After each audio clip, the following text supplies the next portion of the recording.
So what's up mga kalapatids, good morning at ito last road training na natin at by the next day sasakay na tayo sa truck, no.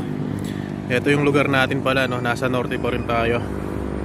Ayan, ang ganda ng panahon. Medyo na oras lang tayo dahil umabot na tayo ng alas 7 dito sa biyahe. At nagpapahinga lang tayo ng mga 10 minutes tapos magre-release na tayo.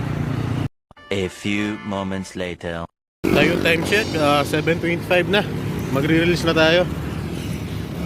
At ito.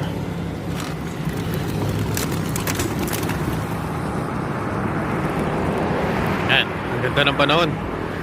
Tirik na tirik yung araw.